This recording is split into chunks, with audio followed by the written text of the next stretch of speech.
Health ডিপার্টমেন্টে corruption বেড়েই যাচ্ছে। একটা অফিসার ওকে বলে তোমাকে আমার সঙ্গে এক রাত কাটাতে হবে। আমার প্রশ্ন হচ্ছে কেন এক রাত কাটাবে, তুমি কিসের জন্য? রিসিপ্রোকাল রেজিস্ট্রেশনে অনলাইন অ্যাপ্লিকেশনে পরে একটা ভেরিফিকেশনের ডেট দিতে হয়। সেই ভেরিফিকেশনের ডেটের জন্যই ওখানে 8 থেকে 10,000 টাকা করে নেওয়া হচ্ছে। অ্যাপ্রুভাল না দেয় তাহলে এরকম জুভেনাইল ক্রিমিনাল ছাড় পেয়ে যাবে এবং অভয়া কোনোদিন বিচার পাবে। এবার নার্সিং পড়ুয়াদের হেনস্থার নালিশ মুর্শিদাবাদ মেডিকেলের ডেপুটি সুপার আক্তার আলীর। ফের বিস্ফোরক আক্তার আলী। স্বাস্থ্য দপ্তরে মহিলাদের বিভিন্নভাবে নির্যাতন করা হচ্ছে বলে অভিযোগ করলেন তিনি। বললেন কোনো উকিল বিনা পয়সায় তার পাশে দাঁড়ালে তিনি এই মহিলাদের জন্য লড়াই করতে রাজি। আরজি করে তরুণী চিকিৎসককে ধর্ষণ ও খুনের ঘটনার 1 বছর আগেই আরজি করের দুর্নীতি নিয়ে সেখানকার প্রাক্তন অধ্যক্ষ সন্দীপ ঘোষের বিরুদ্ধে সরব হয়েছিলেন মুর্শিদাবাদ মেডিকেল কলেজের ডেপুটি সুপার আক্তার আলী। আরজি কর কাণ্ডের পর সন্দীপ গ্রেফতার হতেই আক্তার আলীকে ডেকে এই দুর্নীতি সংক্রান্ত বিষয়ে জিজ্ঞাসাবাদ করেন কেন্দ্রীয় এজেন্সি আধিকারিকরা। সেই আক্তার আলী মঙ্গলবার অভিযোগ করেন এখনো রাজ্যের বিভিন্ন জেলায় স্বাস্থ্য দপ্তরের দুর্নীতি চলছে। স্বাস্থ্য দপ্তরে মহিলাদের বিভিন্নভাবে নির্যাতন করা হচ্ছে। তিনি বলেন, আমি আর্থিক দুর্নীতির অভিযোগ তুলেছিলাম, তাই সন্দীপ সহ 5 জন অভিযুক্ত আজ জেলে। রাজ্য এদের বিরুদ্ধে এনওসি দিচ্ছে না, তাই সিবিআই চার্জশিট দিতে পারছে না। তার কথায় স্বাস্থ্য দপ্তরে দুর্নীতির দিনের পর দিন বেড়েই যাচ্ছে।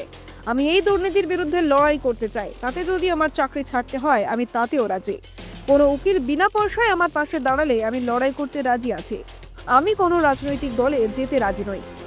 স্বাস্থ্য দপ্তরে যেসব মহিলারা নির্যাতন হচ্ছেন তারা আমার সঙ্গে যোগাযোগ করুন, আমি তাদের হয়ে লড়াই করব। আমি এই রাজ্যকে দুর্নীতি থেকে সরানোর চেষ্টা করব। আপনি দেখছিলেন কলকাতা দর্পণ। আমি সারিয়া। প্রতিবেদনটি ভালো লাগলে লাইক, কমেন্ট ও নিয়মিত আপডেট পেতে সাবস্ক্রাইব করতে ভুলবেন না। যেটা ফিল করলাম, রিয়েলাইজ করলাম, স্বাস্থ্য হেলথ ডিপার্টমেন্টে কারাপশন বেড়েই যাচ্ছে। একের পর এক একটা জায়গা দেখুন আপনি, আরজি কর নিয়ে, তারপর মুর্শিদাবাদ নিয়ে, আপনি শুনেছেন নর্থ বেঙ্গল নিয়ে, কুচবিহার নিয়ে। আমি নিজে একটা খবর পেলাম কি ওয়েস্ট বেঙ্গল নার্সিং কাউন্সিলে একটা দুর্নীতি হচ্ছে। রিসিপ্রোকাল রেজিস্ট্রেশন কাদের জন্যে? যে আমার বোনরা, যে স্টুডেন্টরা হয়তো স্টেটে চান্স পায় না, স্টেটে সিট কম বা তারা টাকা অ্যাফোর্ড করতে পারছে না প্রাইভেট নার্সিং কলেজে, তারা বাইরে যাচ্ছে, তাদের মা বাবা বাধ্য হচ্ছে তাদেরকে বাইরে পাঠাতে। ওরা যখন বাইরে থেকে নার্সিংয়ের কোর্স এএনএম জিএনএম করে আসছে, তাদের এখানে প্র্যাকটিস করার জন্য, এখানে চাকরি করার জন্য ওয়েস্ট বেঙ্গল নার্সিং কাউন্সিলে একটা রিসিপ্রোকাল রেজিস্ট্রেশন লাগে। এই রিসিপ্রোকাল রেজিস্ট্রেশনের জন্য ওদেরকে যেভাবে হ্যারাস করা হচ্ছে, এটা শুনে আমি বিশ্বাস করিনি। তখন আমি নিজে নার্সিং কাউন্সিলে গিয়েছি, আমি গিয়ে ডেপুটি রেজিস্ট্রারের সঙ্গে দেখা করেছি। আমি এটাকে প্রমাণ করতে চাইছিলাম কি দুর্নীতি হচ্ছে। আমি সারাদিন ওখানে 11টা থেকে 5টা অবধি পড়েছিলাম, 4 বার ওনার সঙ্গে দেখা করেছি। কিসের জন্যে? রিসিপ্রোকাল রেজিস্ট্রেশনে অনলাইন অ্যাপ্লিকেশনে পরে একটা ভেরিফিকেশনের ডেট দিতে হয়। সেই ভেরিফিকেশনের ডেটের জন্যই ওখানে 8 থেকে 10,000 টাকা করে নেওয়া হয় একটা ক্যান্ডিডেটকে। নালে আপনি 6 মাস পরে ডেট পাবেন, আপনি 1 বছর পরে ডেট পাবেন। আমি রাজ্যর নজরে এটা আনতে চাইছি, এটা আমি জনগণের নজরে আনতে চাইছি। আমি যখন আরজি কর নিয়ে কমপ্লেন করলাম, আমাকেই তখন দোষী করে দিল, অথচ গভর্নমেন্ট কোনো অ্যাকশন নিল না। আমি যদি ধুম করে কেস করে দিই, তখন সরকার আমায় বলবে আমি সরকার বিরোধী। আমি কিন্তু ডিপার্টমেন্টের বিরোধী না। কেউ আবার তুলছে না, কেউ ওদের যেটা হচ্ছে কাজের জায়গা মহিলাদের টার্গেট করা। বিশেষ করে স্বাস্থ্যতে অনেক কন্ট্রাকচুয়াল এমপ্লয়ি হয়, অনেক দেখবেন স্টুডেন্ট হয়। এই স্বাস্থ্যতে যেটা হয়েছে, ধরুন আমার মুর্শিদাবাদ মেডিকেল কলেজে এটা ঘটেছে, একটা মলেস্টেশনে কেস হয়েছে, কিন্তু কেউ জানে না, পুলিশ জানে না, অথরিটি কোনো অ্যাকশন নেয়নি। তাহলে এই ধরনের যে কেস একটা হচ্ছে না, রিপিটেডলি হচ্ছে, বারবার হচ্ছে, বিভিন্ন জায়গা হচ্ছে, বিভিন্ন ক্ষেত্রে হচ্ছে, তাহলে প্রকাশ হচ্ছে না কেন? কিছু লোক ভয় তাদের ক্যারিয়ার নষ্ট করে দেবে বলে কমপ্লেন করছে না। কিছু যারা বিবাহিত মহিলা তাদের হাজব্যান্ডের পারমিশন পাচ্ছে না, যারা ফ্যামিলি ওম্যান, যারা ধরুন বিবাহিত, যারা হাউসওয়াইফ, তারা সে ভয়। কেউ হয়তো নিজের ক্যারিয়ার নষ্ট করে দেবে। মেয়েটি আত্মহত্যা করতে যাচ্ছিল, আমি তার নাম করছি না, কিন্তু আমি ওটার জন্য আমি সিএমওইচের কাছে নিজে গেছিলাম। সিএমওইচকে দিয়ে ওই মেয়েটাকে ডাক পাঠিয়েছি, ওই মেয়েটাকে কাউন্সিলিং করিয়েছি। একটা অফিসার ওকে বলে তোমাকে আমার সঙ্গে 1 রাত কাটাতে হবে। আমার প্রশ্ন হচ্ছে কেন 1 রাত কাটাবে, তুমি কিসের জন্য? তারপরে আমরা তার ন্যায়ের জন্য লড়বো। আমরা আগে লড়ছি না কেন? আমরা তার প্রাণ বাঁচাবার জন্য লড়ছি না কেন? কিছুদিন আগেই হয়েছিল, অর্থোপেডিক ডিপার্টমেন্টে হয়েছিল, কি অ্যাকশন হলো? কোনো অ্যাকশন হয়নি। কৃষ্ণনগরে কেস হলো, এই রকম ভর্তি আছে, অনেক জায়গা হচ্ছে, বারবার হচ্ছে, রিপিটেডলি হচ্ছে। একটা অফিসার, একটা কন্ট্রাক্টর কি করে সাহস পায় একটা মহিলার দিকে খারাপ চোখে তাকাবার?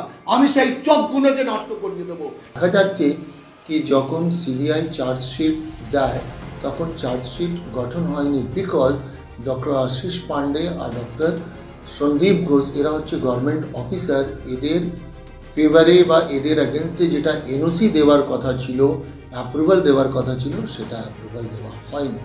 এবার আমার ভীষণ ভয় লাগছে। একটা কেসে সন্দীপ ঘোষ অলরেডি বেল পেয়ে গেছে। আপনারা জানেন কি এটা আমি বলতেই পারি, আপনারাও বলতে পারেন কি ডে ওয়ান থেকে ডক্টর সন্দীপ ঘোষকে সামহাউ প্রোটেক্ট করার চেষ্টা করা হচ্ছে। যারা প্রোটেক্ট করছে, কেন প্রোটেক্ট করছে? যার জন্যে ওর এগেনস্টে কোনো অ্যাকশন নেওয়া যায়নি। ভাগ্যিস আমি কেসটা করেছিলাম বলে, নাহলে এখন ও ঘুরে বেড়াতো, কোনো মেডিকেল কলেজে প্রিন্সিপাল থাকতো।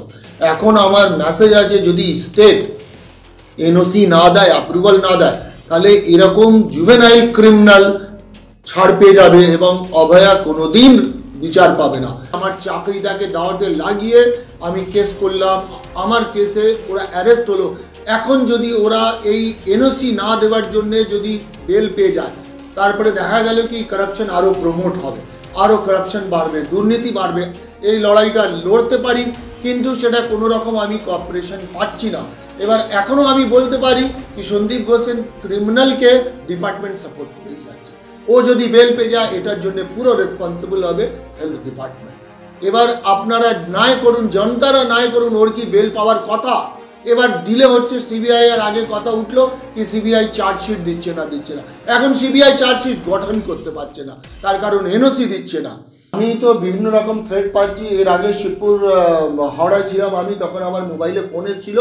এবার শিবপুর থানায় আমি একটা ডায়েরি করেছিলাম, কিন্তু I am very much thankful to you. একজন অফিসার, সাব ইন্সপেক্টর ছিলেন জামিল শেখ, তো উনি বেঙ্গল পুলিশেরই অফিসার। উনি 24 ঘন্টার মধ্যে আমার এই প্রবলেমটাকে সলভ করেন। স্বাস্থ্য দপ্তরই এখন দুর্নীতি, অনেকটা দুর্নীতি। লিভ অ্যাপ্লাই করলাম আমি, এখন তো না করলে আমি এই যে যাবো, আপনি জানেন তো একটা স্টেশন লিভিং, আমি যে কলকাতা যাবো সেটার জন্য একটা স্টেশন লিভিং পারমিশন লাগে। আমি হতে পারে ইন ফিউচার আমাকে সুপ্রিম কোর্টে ছুটতে হতে পারে। এর আগেও আমি সুপ্রিম কোর্ট গিয়েছিলাম, তখনও স্টেশন লিভিং পারমিশন লাগে। আপনি মুর্শিদাবাদ মেডিকেল কলেজে বসে তো দিল্লি আর কলকাতায় কাজ বা হাইকোর্টে কাজ করবেন না। আমি পেপার গোছাচ্ছি, আমার কিছু কারাপশন দুর্নীতি নিয়ে এইসব ব্যাপার আছে, আমাকে যেতেই হবে গিয়ে অ্যাডভোকেটের সঙ্গে। আমি সেই জন্য আমি তো গুচ্ছে টাকা পেমেন্ট করতে পারবো না। তো আমি চাইছি কোনো অ্যাডভোকেট যারা অনেস্ট মানুষের জন্য এবং দুর্নীতির জন্য লড়তে চায়, ওনাদের আমি হেল্প চাই, যাতে বিনা পয়সা উনি বা কম পয়সা নিয়ে কেসটা লড়ে। এখন আমি 49 ডেজ একটা অ্যাপ্লাই করতে যাচ্ছি। আমি একটা তারপরে আমি আমার লড়াইটা যেরকম চালিয়ে যাব এবং আগামী দিন এটা আরও শক্ত হবে। এবার আমার যদি কিছু হয়ে যায়, দেখুন এটা মানে ইউজুয়াল কিছুই না। একটা মানুষ যখন সত্য রায় হয়, তো একটা স্যাক্রিফাইস একটা লাগে, একটা কাউকে ত্যাগ করতে হয়। এবার আমি আমার মাটির জন্যে, আমার স্টেটের জন্য, দেশের জন্য কিছু করতে চাইছি। একটা সোলজার বর্ডারে করে, আমি আমার এই সিস্টেমের মধ্যে থেকে করতে চাইছি। এবার আমি যদি চলে যাব, তো আমি মনে হবে যে হ্যাঁ, আমি আমার মাটির মানে ঋণটা এ করেছি।